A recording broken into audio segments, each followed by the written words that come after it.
반갑습니다. 오늘 이 세션은 옆 세션하고 좀 경쟁을 하게 됐습니다. 옆 세션은 외무차관, 현직 차관들 세션을 하고 있는데 저희들은 차관 세션은 아니고 그냥 여기 세션을 하게 됐는데 뭐 이상하게 우리가 외교부하고 경쟁을 하는 형태가 됐습니다.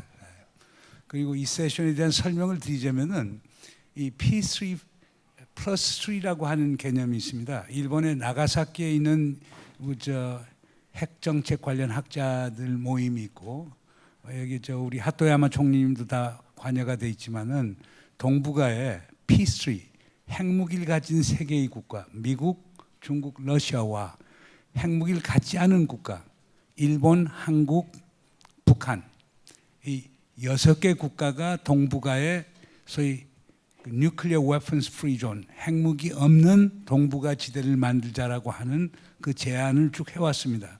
그리고 그 P3+3라고 하는 아젠다를 위한 Parliamentary dialogue, 국회의원들까지 협력이 있고 그런데 일본에서는 이노주카라고 하는 분이 아주 선도적으로 일을 하고 있고 한국에서는 우리 이재정 의원께서가 또 선도적 역할을 하고 있습니다. 그래서 이 세션은 사실 우리 이재정 의원하고 이노주카 의원이 제안을 해서 우리 동아시아 재단이 받아들여서 이 세션이 만들어지게 된 겁니다. 그래서 우리 이재정 의원께 좀 박수 한번 보내주십시오.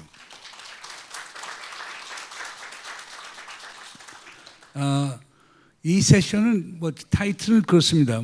Breaking the Cycle of Escalation, Security Assurances and Peace Building in Northeast Asia인데 사실 우리들이 얘기할 거는 P3+3가 현실적으로 가능한가를 중심으로 해서 북한 핵 문제를 어떻게 해결하고 동북아의 뉴클리어 도미노, 핵 도미노가 일어나는 것을 어떻게 막을 것인가 아마 이거에 중점적으로 논의를 하게 될 것입니다.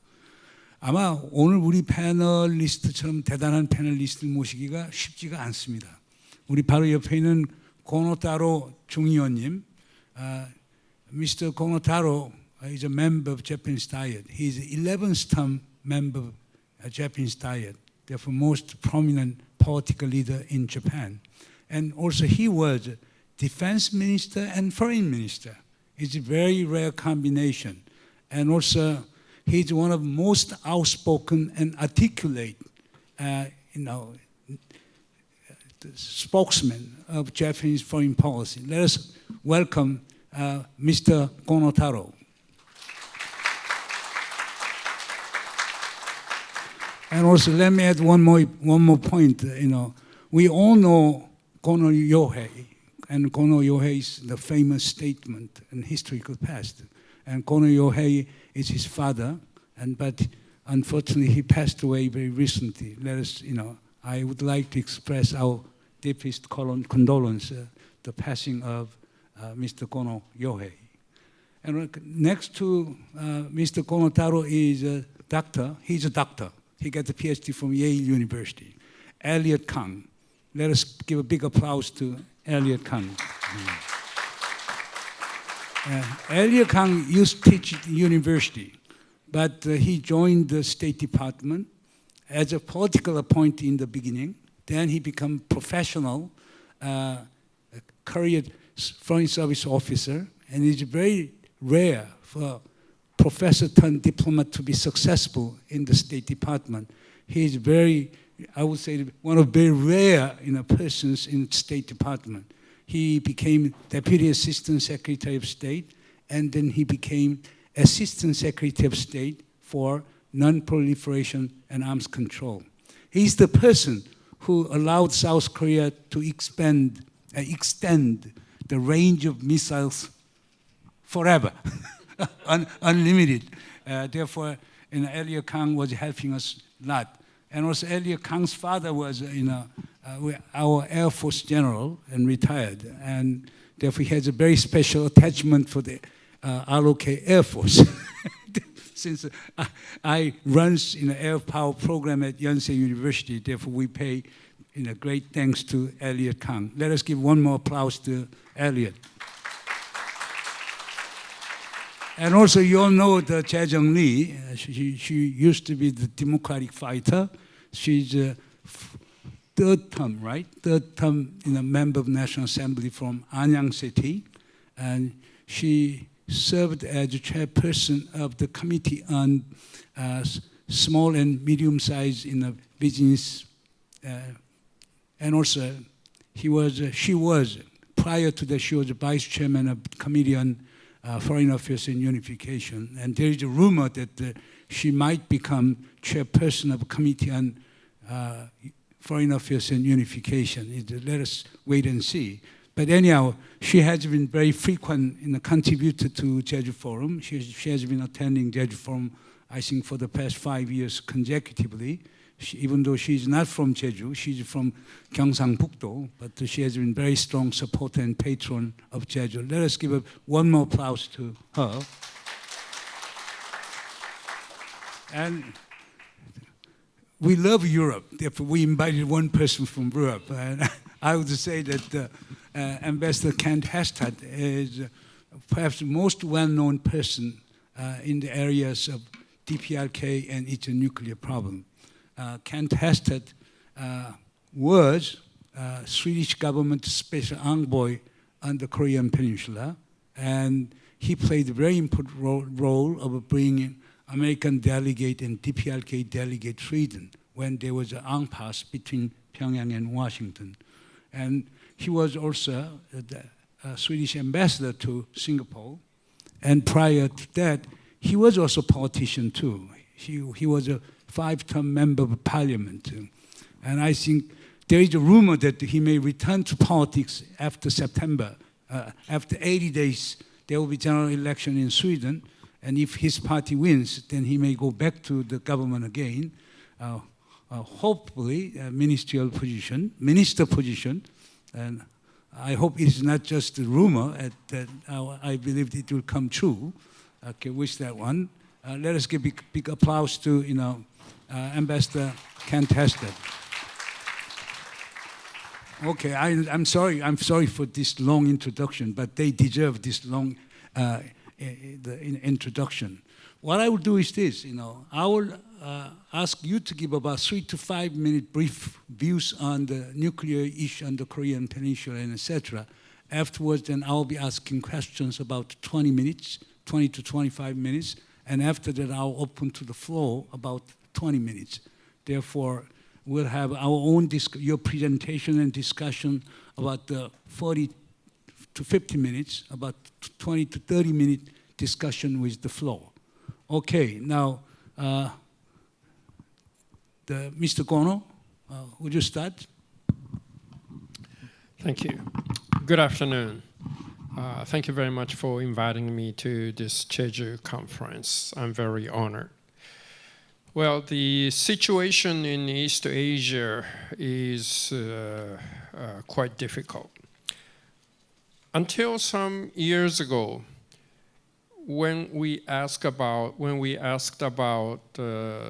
Japan's security situation, we say, yes, we have U.S.-Japan security treaty. Yes, we are covered by American nuclear umbrella. And oftentimes, that's the end of discussion.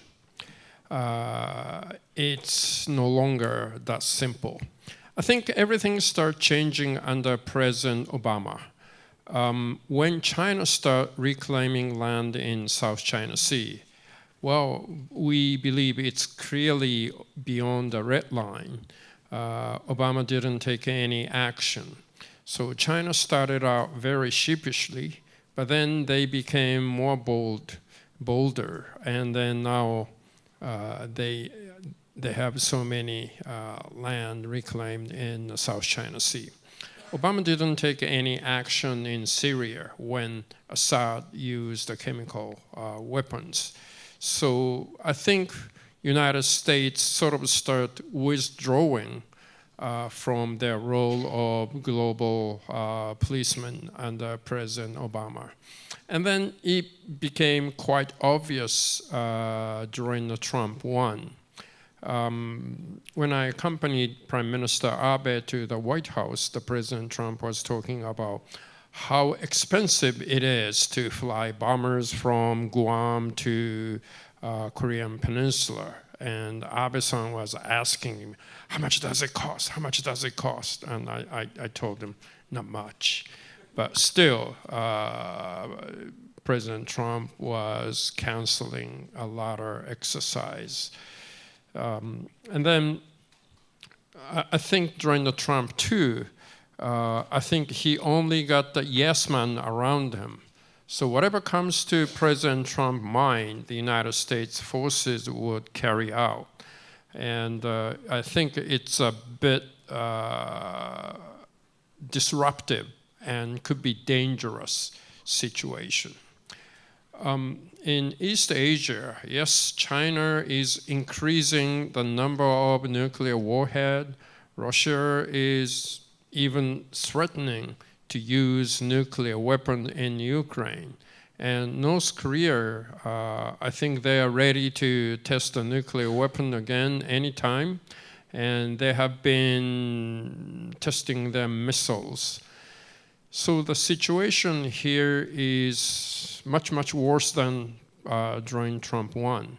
And when Kim Jong-un look at Venezuela or Iran, he would probably wants to keep something to save him or save his family.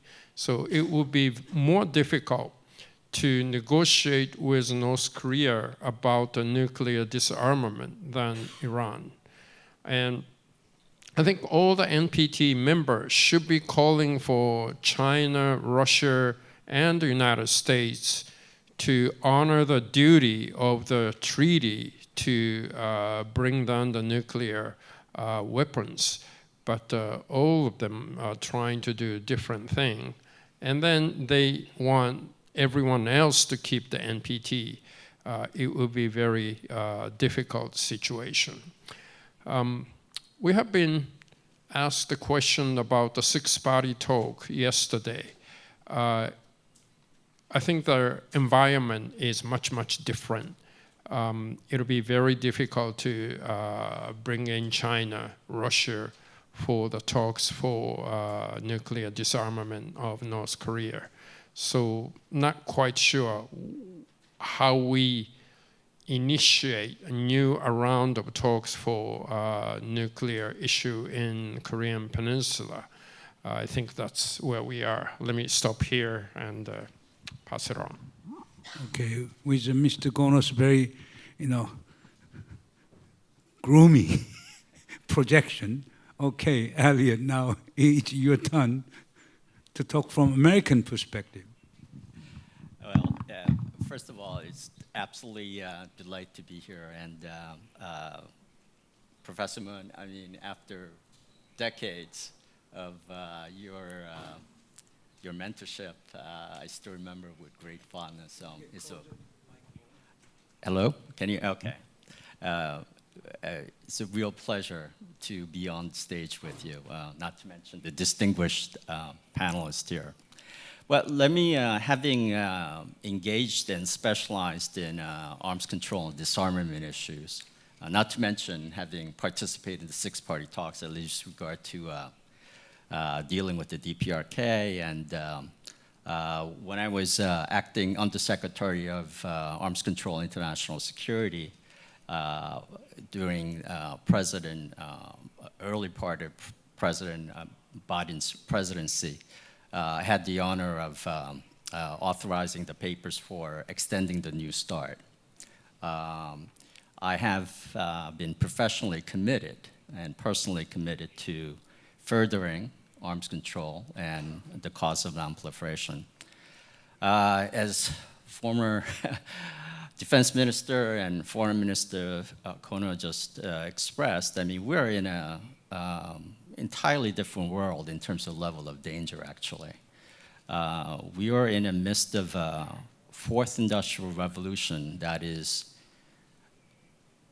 undermining what we understand to be methods that have traditionally worked in arms control and to ensure stability. And this is not just in the nuclear arena, but also in the conventional arms domain. The very nature of warfare is changing.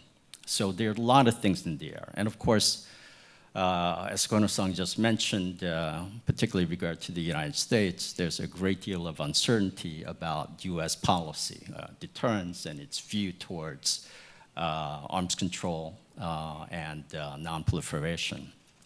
But one thing I want to, because perhaps there's a great deal of interest in all of this, and Kono-san mentioned it, I don't think there's one thing that should never be doubted. And I'm no longer official. As an official, whether we come to Japan or Korea, we always say we have an ironclad relationship in terms of the credibility of our deterrence. We will be there for you. Well, given the world that is today, I could see the degree of skepticism with regard to this. But as returning to my academic roots, as a traditional realist, or defensive realist, I guess that's sort of the school that I used to belong to, one thing I could assure you is that Republic of Korea and Japan are absolutely critical to the security of the United States.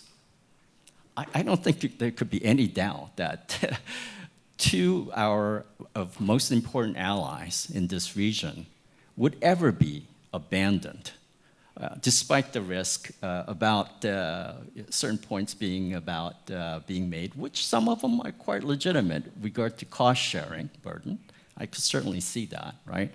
But it is in US national interest, right, to have ROK that is safe, right, and allied to the United States, Japan that is safe and allied to the United States. Americans, we cannot have our way of life, never mind our, what we have always talked about, shared values, right?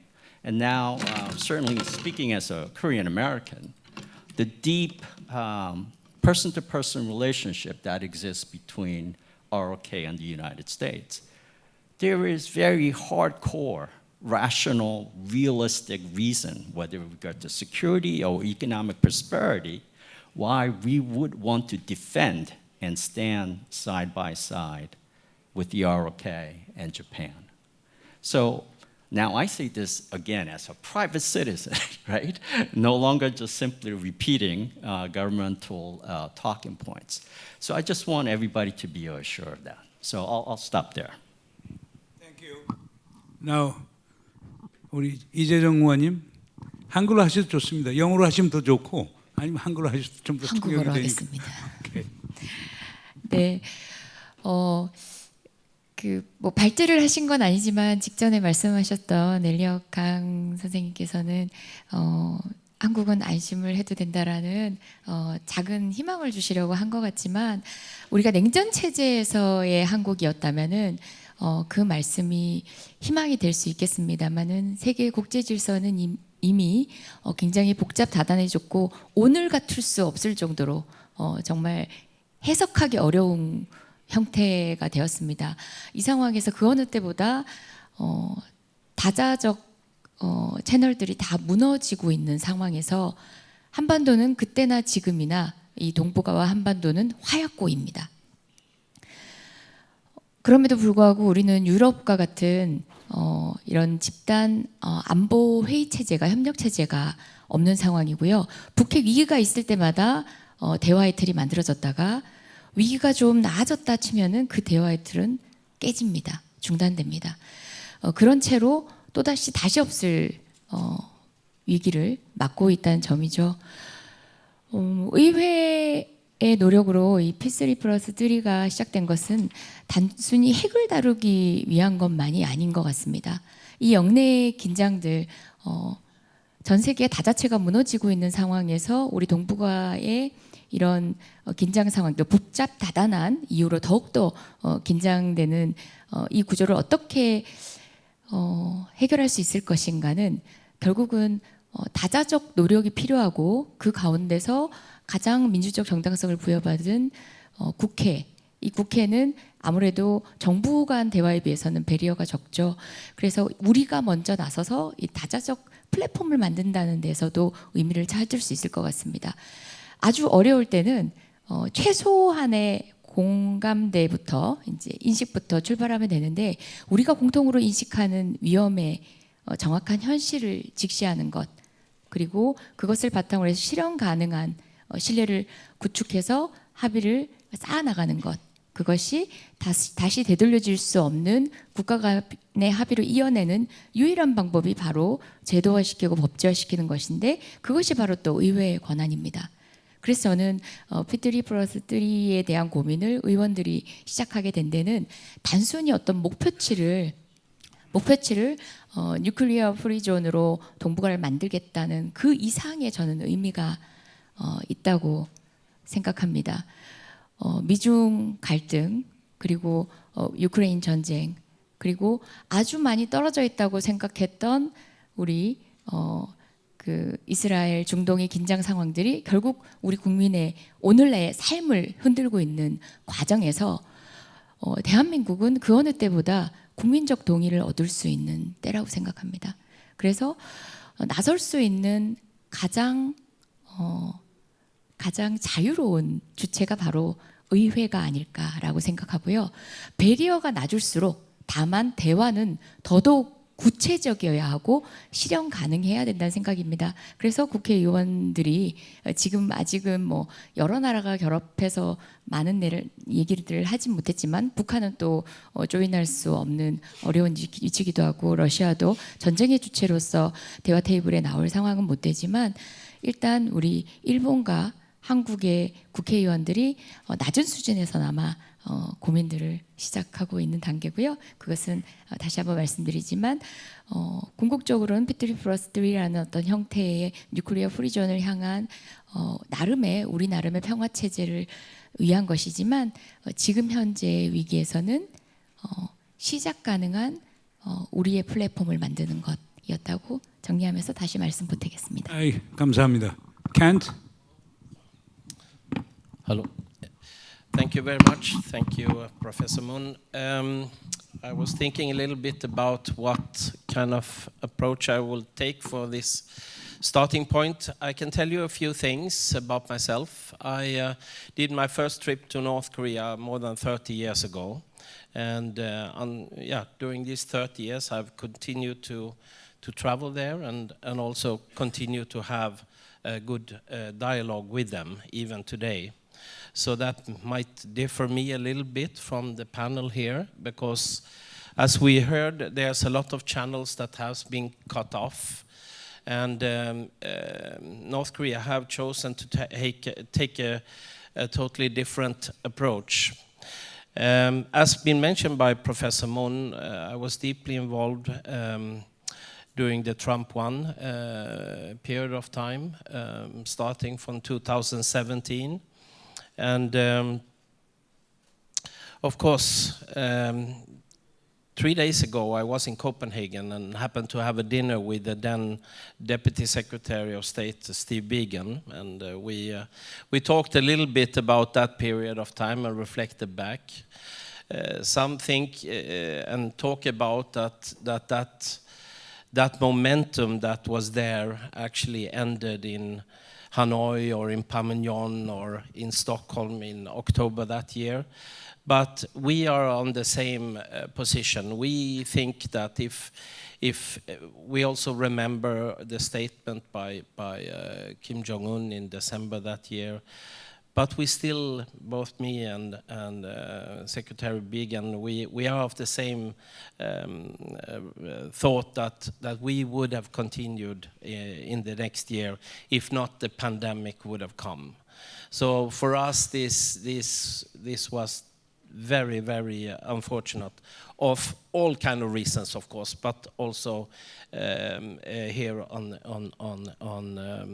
the Korean Peninsula, because we felt we have a certain momentum that was disrupted and became impossible, because as we all know, the whole world closed down and some countries closed down even more, and it stayed closed down for a very long time. And after that, DPRK came out with a new calculation of how to approach things. And then we have the war on Ukraine that added another dimension into this. And of course, coming from Europe, this war on Ukraine, Russian full invasion of Ukraine, have also changed the situation very dramatically on our continent, having an ongoing active war. And then, of course, reflecting out of a Pyongyang perspective, I think many things that have happened is influencing their decisions at this point. Venezuela, Iran, Ukraine, also the reflection about a Ukraine that deliberately actually decided to take away its nuclear weapons, and maybe thinking about whether Ukraine would have had nuclear weapons or whether Iran actually would have developed nuclear weapons. Would they be in such a situation then?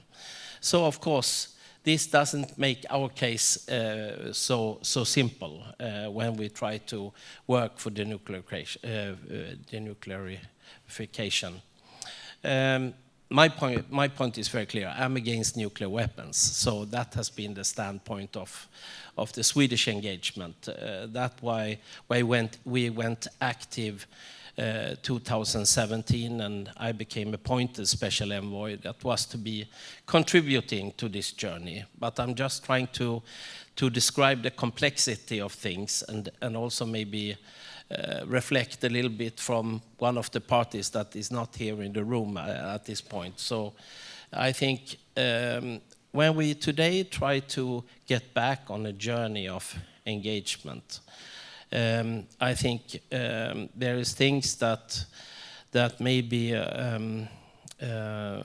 needs to take some time, because I think the war on Ukraine will not last forever. We have some senses that at least we hope that will come to an end in a year or so. And that will totally change the calculation. But of course, the difficulties have increased when DPRK decided to go in and become proactive and sending troops and also sending supplies. But on the other hand, looking at it from the other side, they might say very well the same on the other side. From the DPRK side, they might say, but Europe is contributing by sending weapons and support. So it's a very complex argumentation if you go that route. So I think working on regional security here in Northeast Asia is, I think, the constructive approach to take, because we need to build security regionally, locally. I have a long background in OSCE, and I think there's bits and pieces from the OSCE history that, and not everything is good with OSCE, but there's many parts of the OSCE work that is very helpful. And by the way, I'm actually going for the OSCE Parliamentary Assembly's session in The Hague after this, where I know that parliamentary work and cooperation around security is very, very constructive. And until this war, actually, Russia was a very proactive partner of this work. And one day, of course, they will return to the assembly and work with the other parliamentarians. And we have, from time to time, displayed that as an potential structure that Northeast Asia can mirror themselves in. And also North Korea have been part of exercises around that. I've been part of that as well. So we know that this parliamentary work, which I think we will dig deeper into a little bit later. But coming back to the macro situation, I feel that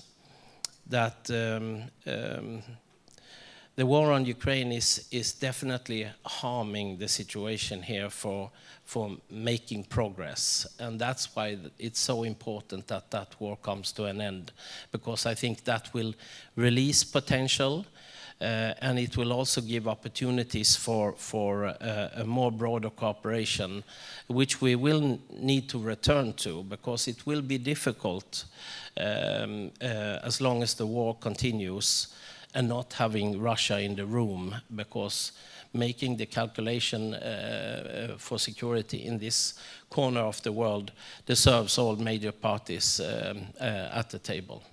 Thank you. Thank you. Having heard, your comments, I came to a very simple conclusion. The peace building in Northeast Asia would be inconceivable without having nuclear weapons-free Korean Peninsula.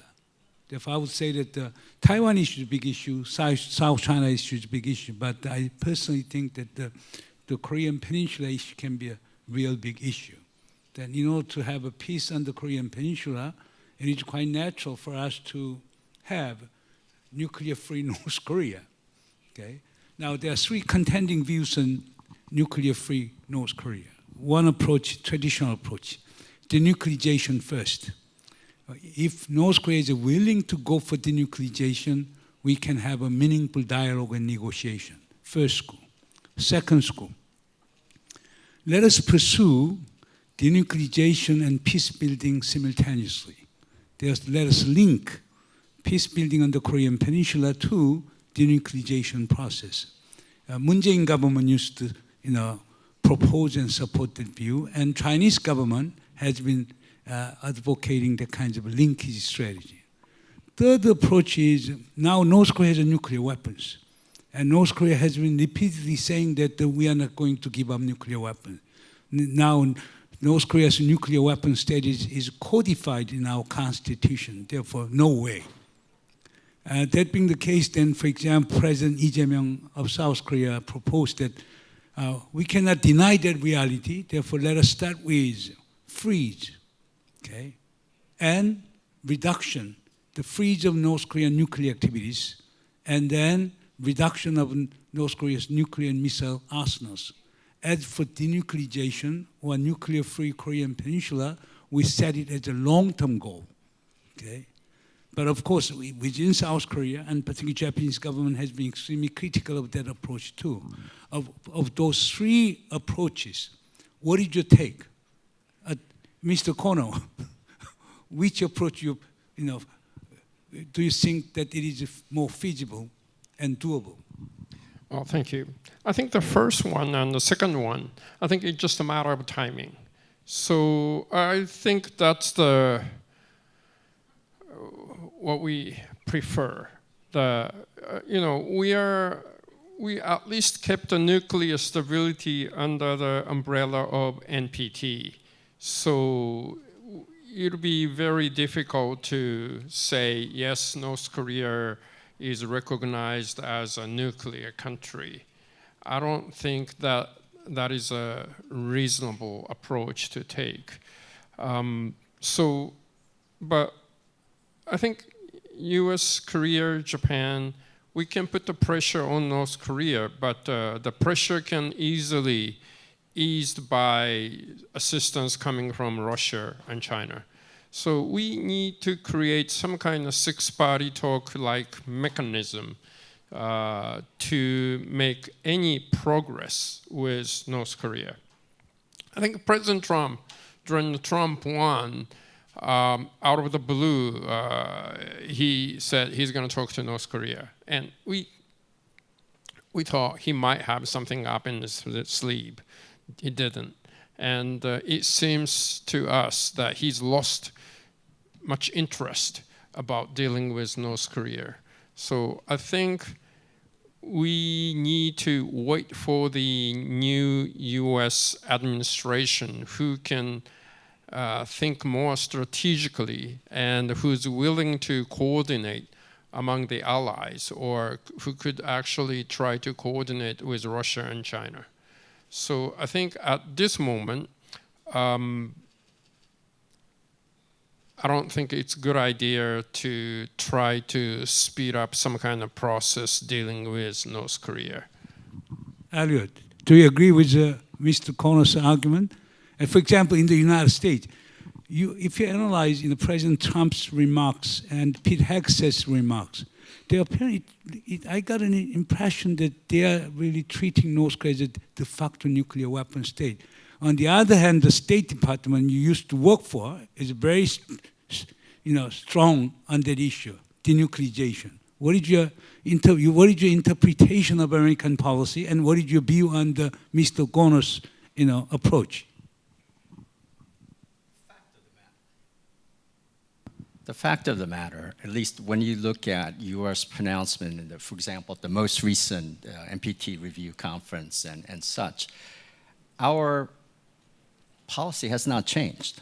So, certainly you can't ignore what comes out of the White House and leadership for sure. But in terms of the fundamental views, right, and our diplomatic approach is based on our adherence to the NPT and the ideals. And I know, as I said myself, things are changing so much. Conditions are just unpredictable. But whatever comes next, because it's going to stabilize, hopefully, as different conflicts begin to wind down and combatants exhaust themselves, right? The new normal, I just believe it's going to be more familiar than not, because the norms matter. We're not going back, as a lot of people suggest, back to the 1930s, where the times where we didn't have these institutions, or were very weak ones, right? The League of Nations, that sort of thing. And it's interesting what Ken mentioned in regard to OSCE, because I was very much interested in OSCE. And if you remember, Professor Moon, one of the reasons I wanted to join and work for State Department on preventive diplomacy and all of this is somehow take the lessons of the OSCE, the Helsinki process, and see what we could do. Although admittedly, I've kind of assumed that there would be a collapse of North Korea in the 1990s, but nonetheless, there would need to be a regional building of institutions in Northeast Asia. So in this context, keep plugging. I know the reality is harsh, and you can't ignore those, right? But we have to still persist on pursuit of norms, right? And of course, in terms of our defense postures and things like that, we need to do what we need to do, right? But here, persistent engagement and trying to create a culture of engagement. I think, Kent, this is one of the things that I've discovered.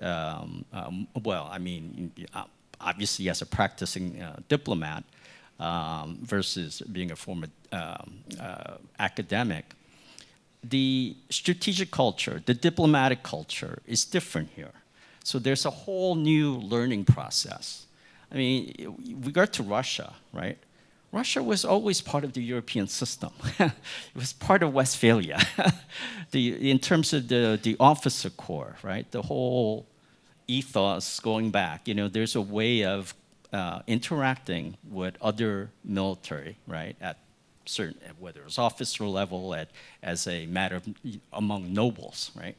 We don't have that in this part of the world. So it's hardly surprising that China reverts diplomats, revert to wolf warrior diplomacy, right? Because that's in the genes of the revolutionary spirit, right? And North Korea is North Korea, right? So, but these barriers over the years, right? If we persist, can be overcome, and we could build a new security culture, right? So I don't want to sound hopefully optimistic, but I'm of the view, right, and which precludes then acceptance of North Korea as a nuclear weapon state or as such, right? We have norms, and to the extent possible, right, we must try to maintain them, build them, and be courageous. What you're saying is, you have a two ambivalent posture. On the one hand, hold this culture of engagement, dialogue. But in order to have a dialogue, then you got to accept some of North Korean claims on nuclear status. But on the other hand, you have been arguing that we have shared norms, denuclearization. We are a member of NPT. We cannot allow North Korea to have nuclear weapons. It's obviously in some contradictory. Then what is your interpretation of current Trump administration stance on North Korea? So let me be frank as possible. Here's the thing. Kent, again, I'm going to go back to your recollection of Trump 1 and your conversation with Began, and Alex Wong is somewhere in this forum, and he certainly remembers all of this. What really is required, right, to build, have risk reduction and build trust, and you have to give President Trump credit for this. He engaged at the highest level. But that's exactly what's required with the counterparts we have in this region. This is true of even regard to China. At the Secretary of State level or Defense Secretary or the Chief of the Joint Chiefs, there's a limit to what they could do with their counterpart when you have your counterpart is a system like that of China, and even worse in the situation in regard to North Korea. So I don't want to exactly specify how I have it, but I think that level of engagement is important, and it could be a critical key. Yeah, it's a very diplomatic, gesture. Okay, you can tell, he's more diplomat than scholar. Anyhow, okay, 이재영 의원님. 지금 이 두 분은 일본 시각이나 미국 시각에서는 결국 규범이 중요하고 또 안보 환경도 변하고 그러니까 결국 북한의 비핵화라고 하는 게 소위 흔들리지 않는 우리의 기본 입장이 돼야 되는 것 같아요. 그런데 지금 이재명 대통령은 아니 북한이 지금 실질적으로 50개에서 60개 지금 핵무기 갖고 있지 않느냐. 그러니까 결국에 그 현실 인정한 상태에서 동결 감축으로 가는 게 바람직할 것 아니냐 이런 말씀을 하시는데 우리 이재정 의원님 어떻게 보세요? 지금 특히 미국과 일본의 시각에 대해서 어떤 시각을 갖고 있고 이재명 대통령의 그런 시각에 대해서는 어떤 시각을 갖고 있습니까?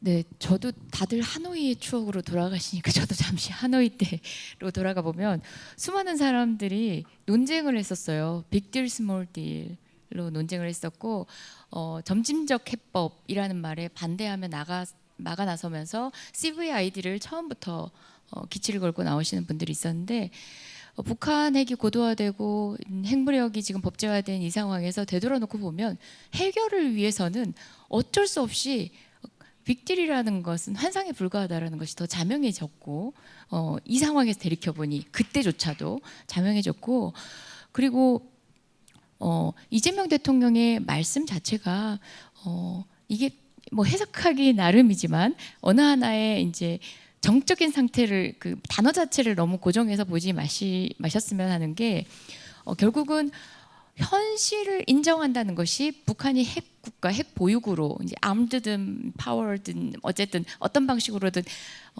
그것을 법률적으로 국제사회가 공인해 준다라는 의미는 아니라고 생각합니다. 현실을 기반으로 한 대화의 시작이라고 저는 이재명 대통령의 워딩을 이해를 하고 있거든요. 지금 우리가 궁극적인 목적은 비핵화에 가 닿더라도 지금 현재 어디서부터 풀어갈 것인가에 대한 인식은 현실적으로 해야 된다. 저는 공정 가능한 진단이라고 보고요. 그리고 대한민국 국회에서 그리고 대한민국 정치권에서는 단어의 사용에 있어서 굉장히 또 다툼이 많은 게 뭐냐면 북한의 비핵화와 한반도의 비핵화입니다. 보수 정부에서는 보수 정당에서는 북한의 비핵화를 꼭 집어서 표현하고자 하지만 우리가 트럼프 1기 행정부 당시부터 한국과 미국의 문서에서는 한반도의 비핵화라는 단어를 썼었고요. 윤석열 정부 당시에 북한의 비핵화라는 단어가 한두 번 이제 활용이 되다가 지금 다시 한반도의 비핵화를 이야기하고 있거든요. 그것은 뭐 북한 혼자만의 잘못이다 아니다 이런 규범적 평가를 하자는 취지가 아니라 우리가 궁극에 이루려고 하는 동북아 평화의 상태에 대한 이야기를 하는 겁니다.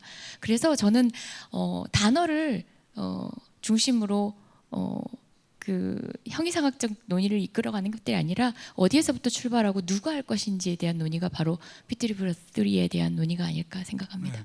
아 그리고 참고로 이제 말씀을 드리면요, 그 질의응답하는 게 그 시간 전략을 위해서 써서 제출을 해주시면 제가 지금 물어보는 게 훨씬 더 효율적인 것 같아서요.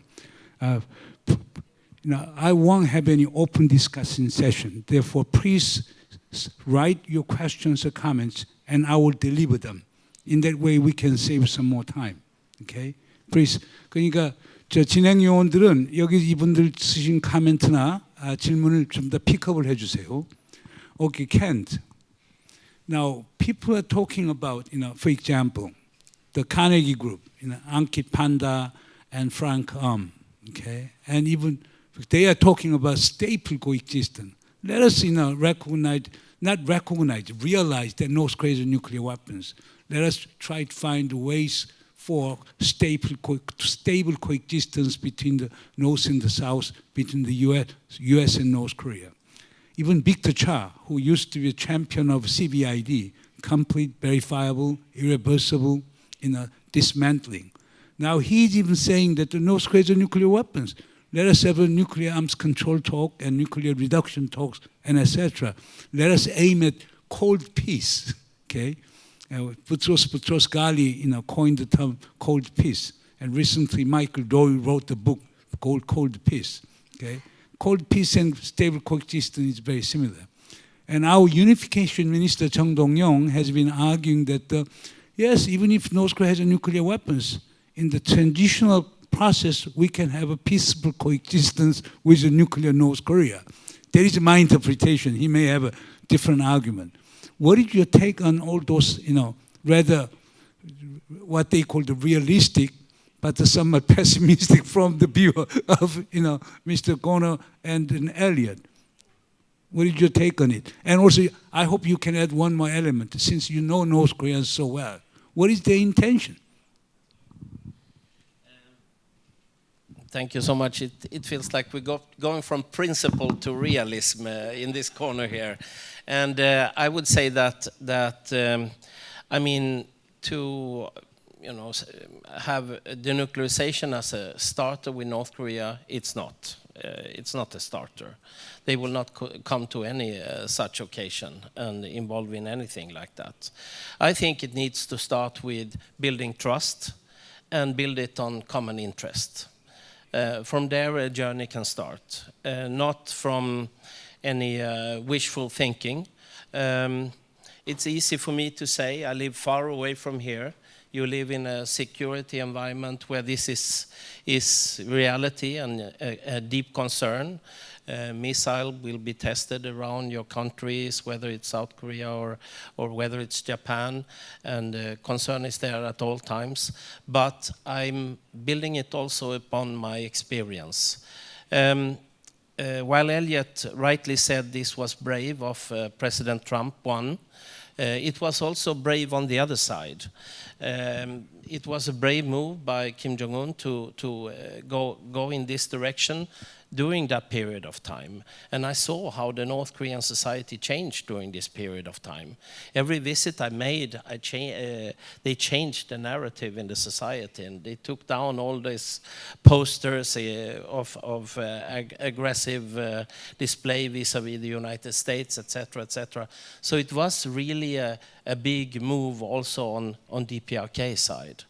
So that makes it so much harder to come to that point again. I just want to say, on one hand, we have that experience, which I think it's a very good experience.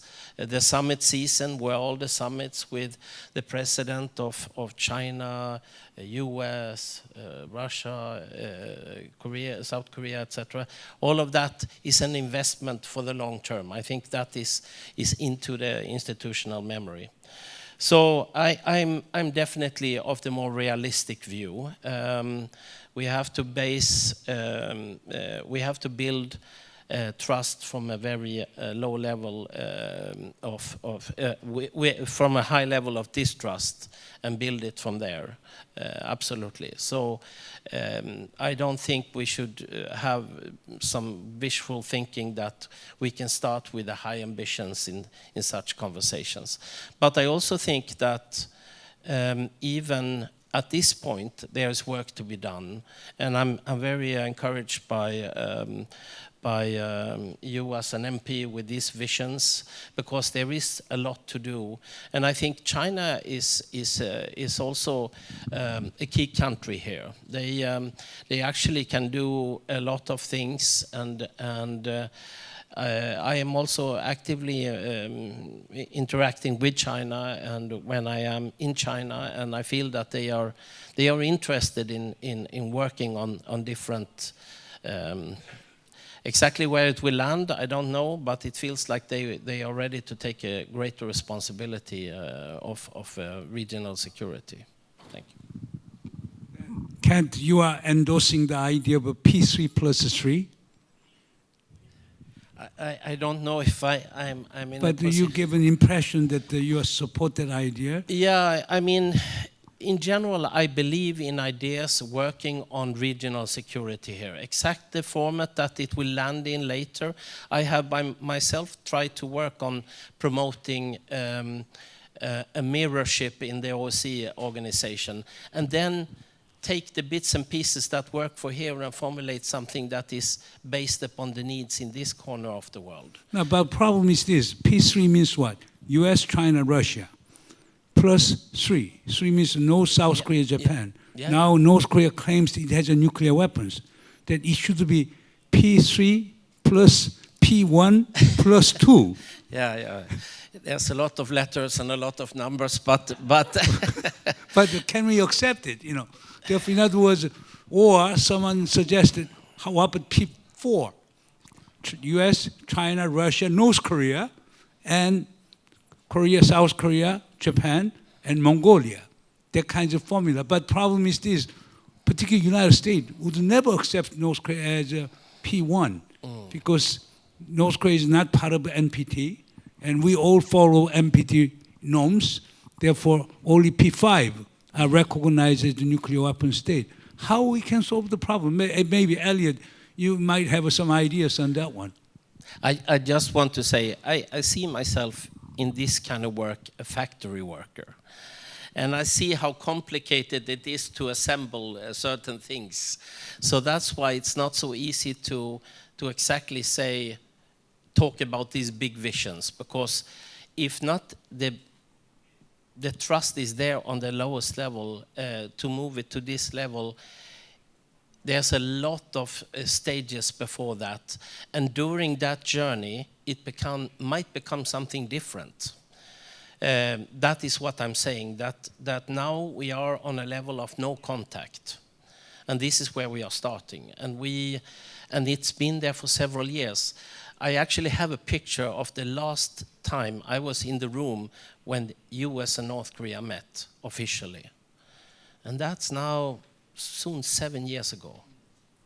So this is where we're starting from. And we have to be realistic here. So that's why I'm going back to the floor and think, okay, we have to start to build it from very low level. So I'm in total agreement with Kent in regard to this. I mean, the vision is great, the principle, and but I am concerned very much with preserving, because utility of the NPT is not just about Northeast Asia, right? Certainly from the perspective of the United States, right? It's a global norm, right? And to the extent that we can maintain it, it benefits all of us. So, and here's another thing. Supposing we make certain exceptions, right?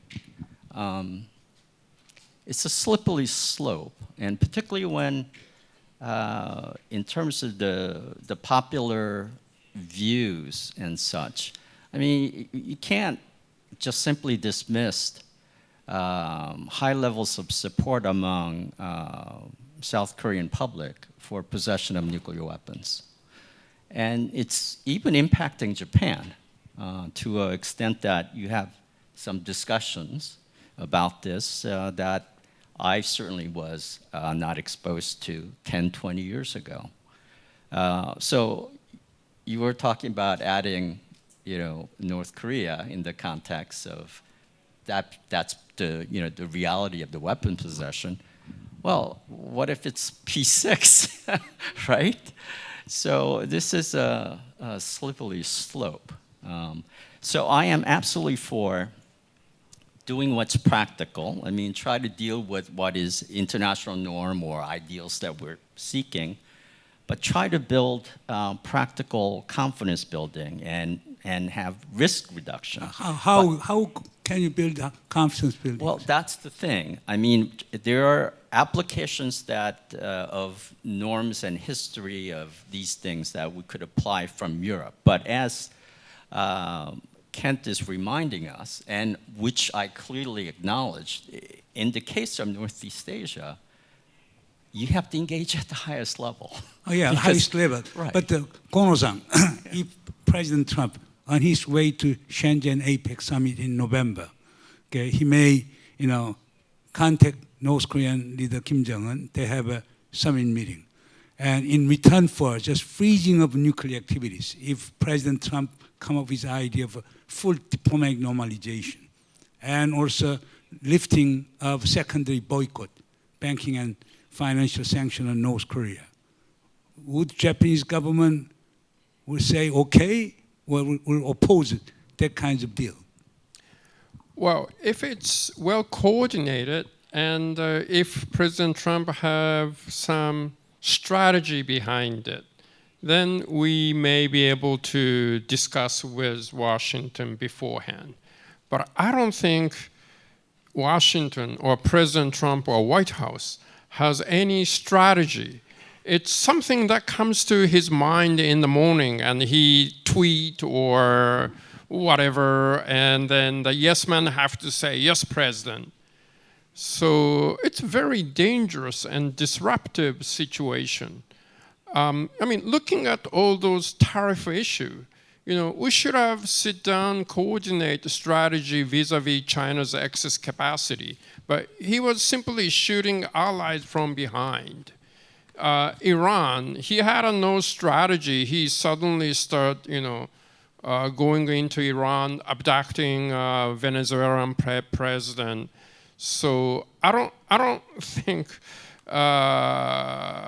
Japan is willing to discuss with Washington on North Korean issue at this moment. I mean, during Trump 1, we kind of had a dream that it might change something, but it was a dream, and I think we woken up. Then what you're saying is, if Trump does not, coordinate and consult with Japan in advance, then Japanese government will not support any Trump deal with North Korea. Well, I mean, forget about the President You're Trump. politicians, that you can make a very straight talk, Okay, not like Eliot. Forget about President Trump. Let's say we have 48th president who is normal, who is sober. And then he had a plan. And his administration is willing to coordinate among allies. Yes, we'll be able to sit down with them and discuss issues. Okay. Yes, 이재정. 네. 그 P3+3에 아까 P4+2여야 하나 아니면 P3+P1+2여야 하나 이 얘기를 한일 의원 간의 모임에서 한번 했었습니다. 그게 뭐냐면 P3+3라는 이름으로 저희가 의원 대화를 이어가다가 그 한국의 계엄 상황 등이 겹쳐지면서 한동안 모임을 못했던 적이 있었고 다시 모임이 재개됐을 때 어떻게 저희 이름을 바꿔야 할까요? 라면서 그걸 플로어에 제안을 해봤었습니다.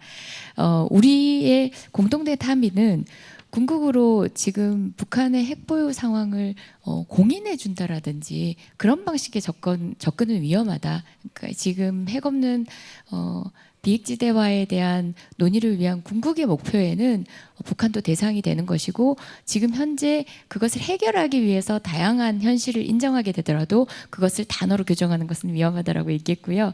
그 다음에 아까 영내 안전보장 협의체에 대해서 유럽과 같은 여러 가지 구상에 대해서 우리 동북아에도 또는 뭐 동아시아에도 고민을 해봐 주셨다고 했는데요. 그냥 이런 한국 전쟁이 없었던 상황에서 대한민국 분단이 없었던 상황에서는 굉장히 다양한 나라, 영내의 다양한 나라를 다 구성원으로 포함시킬 수 있겠습니다. 그런데 우리에게 P3+3는 단순히 북핵과 관련된 멤버들일 뿐만 아니라 한국전에 인발부됐었고 그리고 그것들을 계속 이제 긴장이 고도화하는 과정에서 관여해왔던 국가들의 모임이기도 합니다. 그래서 이 모임에서 최소한이라도 합의하는 것만이 한국 전쟁 궁극으로 종결시킬 수 있고 영내의 평화보장 체제에 대한 지분을 가지고 현실적으로 역할을 할 수 있는 국가들이다라는 생각을 하고요.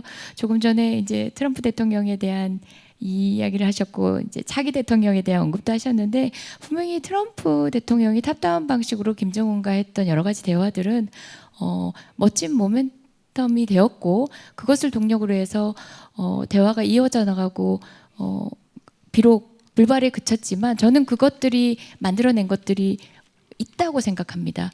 다양한 에너지는 탑다운의 방식으로도 관여될 수 있습니다. 그러나 저는 보다 누가 할 것인가라고 했을 때 미국만 바라보는 방식이어서는 안 된다고 생각하기 때문에 그 주체로 그러면 누구일 것인가 했을 때 P3+3라는 느슨한 방식의 주체들을 제안드려 보는 것이고요.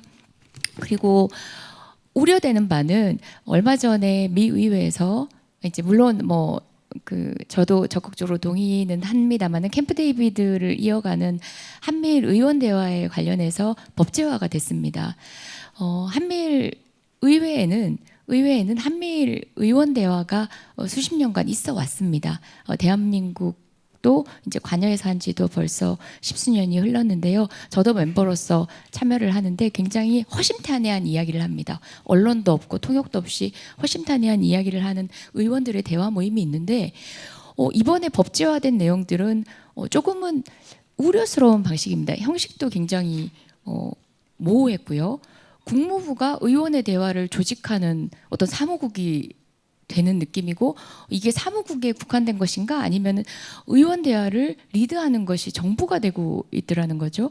그래서 좀 대통령제를 취하는 미국과 한국의 입장에서 이것이 가능한가 그런 생각도 들었고 특히 이게 캠프 데이비드를 이어가는 방식이다 보니까 어떻게 보면 진영을 공고화시키는 방식에 다소 우려되는 측면들이 긴장을 완화하는 것들이 아니라 그것을 부추기는 방식의 진영화가 될까봐 조금 우려가 되는 거죠. 그래서 저희는 주체 자체가 현실적 어려움은 있을지라도 러시아, 중국, 북한조차도 이 평화체제 구축을 위한 대상으로 규정되고 시발은 함께해야 된다라는 그런 생각을 합니다. Okay, now we have just 10 minutes left. We picked up some comments and questions from the floor. The first comment and question from Christine Ahn. You know Christine Ahn, who created Women Cross the DMZ, and she has been very active of the Peace Now movement in the United States. And Dr. Kang and Kono-san, you give an impression that you are the advocate or proponent of strategic patience. Is it correct? Do you agree with it? If not, what are the options for you have to change North Korean behavior? I summarized it. I didn't read it. Quick answers. Okay. Okay. Maybe Kono-san, you can start first. Yes, you could say that strategic patience. I don't know how strategic could we be, but we need the patience to deal with North Korea. I don't think there's no quick solution. If you mean by strategic patience, we wait out until somehow North Korea denuclearizes. That's not what I'm thinking. And I am for engagement now, actually, at the highest level where we will get some sort of an action. What I am unwilling to, however, go far as somehow undermine the NPT, right? That because it's not just about Northeast Asia, right? It's about global norms, and we will all be worse off if we did that. Okay, you have been, observing what's going on in this part of the world. Now, as you can see, there is a divergent views on the denuclearization. Do you see any chance for these concerned countries to come up with some kind of consensus on denuclearization of North Korea? I mean, we live in troublesome times right now. There's war in many places, and that puts an effect on the thinking, I think, of many nations, of their defense postures, and how I think it's a very difficult time for denuclearization right now, actually. That doesn't mean that we do not need to work intensely as much as we can on NPT and other issues, but it's a very difficult time right now. I just want to say two small comments. I totally agree with Eliot. I think we need to act. Strategic patience for me, during these periods of time, things have gone worse, actually. Because while some are patient, maybe others is not so passive. They continue to move in another direction. So I am very much in favor, as you already understand, of engagement. But also not wishful thinking, but actually from realities. This is a comment and question from the Sunbobe of Jeju Press. Okay. It's to me, but I would ask, to both, Kono-san and Eliot. There is,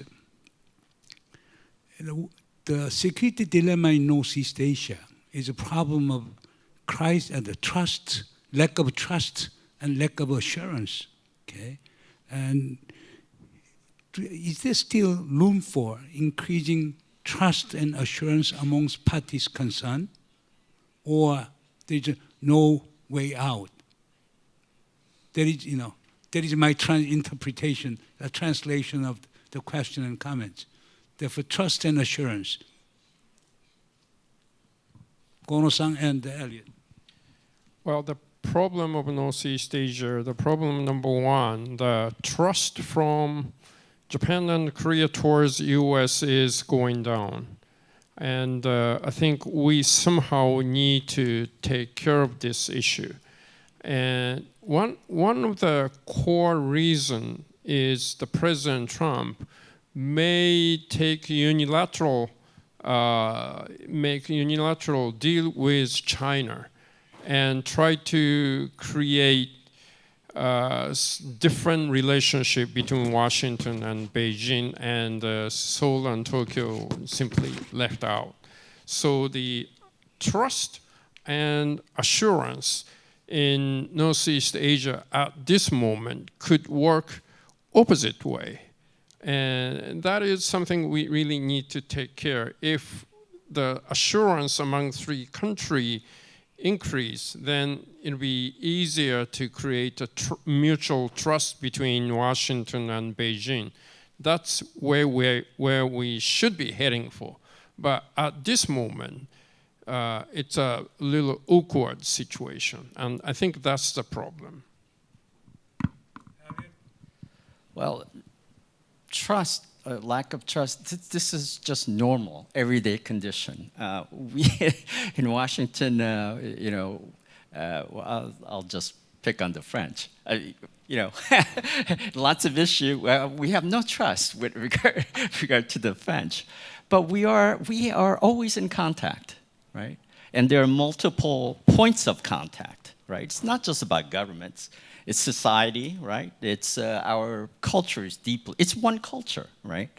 So, and here, this is what I worry about in this part of the world. You know, think about. I know this is a sensitive subject, but I'll bring it up because it exemplifies it. Even between South Korea and Japan, right? There are issues, then all of a sudden diplomats don't talk to each other, right? And that's a different level of challenge, right? But you have to take that as a condition, right? Trust and mistrust, right? But you have to build institution and customs, right? Of continuing to talk to each other. It's kind of like marriage as well, right? Just because you're different, you don't seek divorce. So anyway. 오케이, 재정. 우리 이재정 의원께 나온 질문은 북한과의 대화에 임하기 앞서 한국과 일본은 사전 협의를 해야 된다고 생각하십니까? 간단히 답하시면 되겠네요. 사전 협의는 아니더라도 인식의 공유가 되어야지만 북한과의 대화가 실행될 수 있는 여러 가지 제반 여건들이 마련되지 않을까요? 한일 간의 인식 공유. 네, 인식 공유는 뭐 특정 대화 이벤트를 앞두고 뭐 공유한다 이런 개념들이 아니라 대북 관계 문제에 있어서도 충분한 이제 카운슬러이자 정말 그 정치적 동반자로서 함께 풀어가야 되는 대상이라고 생각합니다. The question to Mr. Kono. Do you think Japan could show greater flexibility on the abductee issue if it had an opportunity to engage with North Korea? Very good question. If you put out abductee question up front, there's no reason for North Korea to come forward. So I think Japan need to make up our mind. What do we want with North Korea? Should we try to establish a normal diplomatic relationship, some kind of nuclear disarmament of North Korea and providing some economic assistance to support the move? Or do we want abductee issue up front? And that's something Japan really need to make up mind. And I think in order to move bilateral relationship with North Korea forward, I think we have to be realistic. We have to, I mean, bilateral relationship cannot be made by one country. It takes two to tango. So we come forward and we need to make sure that North Korea would come forward. And there must be some condition that both countries could come forward and sit at the same table. So that's what we need to do. 이제 시간이 다 된 것 같습니다. 견해들이 다 다르기 때문에 여기서 무슨 컨센서스를 구할 수는 없지만은 몇 가지 중요한 이제 쟁점들이 있는 것 같습니다. 북한을 핵을 가진 국가로 인지하고 북한을 대해야 되느냐 말아야 되느냐 이게 큰 과제고 이와 관련돼서 어떻게 컨센서스를 구하느냐라고 하는 게 핵심적인 문제가 될 것 같습니다. 이미 중국과 러시아는 지금 북한 비핵화 얘기하지 않습니다. 오히려 북한에 대한 외교적 압박을 하지 말고 북한에 대한 제재를 풀어주고 북한을 정상국가로 대하면서 대화로 나오게끔 해야 문제가 열린다고 보고 우리 고노 의원과 우리 엘리엇 강 박사가 지적한 대로 미국, 일본, 심지어 한국의 뭐 우리 외교부 쪽 한국이나 일본 그리고 미국의 국무성, 일본의 외무성 쪽에서는 기본적으로 비핵화의 기본 규범, 놈을 포기할 수 없다는 시각이니까 요걸 좁히는 작업이 상당히 중요하다는 거 하나 하고요.